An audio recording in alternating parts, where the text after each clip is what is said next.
ကျွန်တော်တို့ကသူနဲ့တည်ကြတာများတယ်လက်ဖန်ပွဲကိုကျွန်တော်အိမ်ကွင်းကျွန်တော်ပေးတဲ့ရှင်မှာကျွန်တော်နိုင်သုံးမှရအောင်ကျွန်တော်စူးစမ်းပါမယ်ရှိတော့ကျွန်တော်ကျင်းရတယ်ကျွန်တော်ဒီနေ့ကလေးတွေကိုကျွန်တော်ဒီ ISP နဲ့တိုင်မှာကျွန်တော်အားလုံး motivation နဲ့ပုံလုပ်ထားတယ်ကျွန်တော်ကလေးတွေကျွန်တော်လက်ရှိချိန်မှာအားရခြင်းနဲ့မှုရှိပါတယ်ဝမ်လေးကအခုဆိုလဲအတင်းအနေနဲ့နှစ်တင်းတက်လာတယ်နှစ်တင်းလုံးကလည်းဟို foreigner player တွေပါတော့ကျွန်တော်တို့အားလုံးအတင်းနိုင်ဟိုတသိန်းမှကျွန်တော်တို့ကအထင်သေးလို့မရပါဘူးအားလုံးကို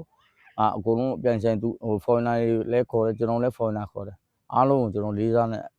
ဟိုခါတိုင်းနှစ်ထက်ဒီနှစ်ကနည်းနည်းတော့ကစားတာပုတ်ခတ်သွားမှာ那我ပြောသလိုညီမတို့တွေ့ဆုံလာပါညီမတို့နိုင်ပွဲမရရှိသေးဘူးပေါ့နော်။ဘာဖြစ်လို့ဆိုတော့ ISP ဆိုတာလည်းဒါအတင်းကောင်းတင်းဖြစ်တယ်။အဲ့အတွက်ဒါမှဒီချိန်တွေ့ဆုံမှာတော့အနိုင်ရလက်လိုချင်တယ်ပေါ့နော်။အဲ့အတွက်အကောင်းဆုံးပြင်ဆင်သွားပါမယ်။နောက်ပြန်ပွဲရတော့ဒါအတင်းကောင်းနေဖြစ်တဲ့အတွက်အကျိတ်အနေရှင်ပြန်ပြီးတော့ပွဲကောင်းတစ်ပွဲတော့ဖြစ်လာမှာပါ။အဲ့အကြောင်းမို့လို့ပြည်သက်တွေအားလုံးစောင့်မျှော်ပြီးကြည့်ရှုစေချင်ပါတယ်လို့ပြောချင်ပါတယ်။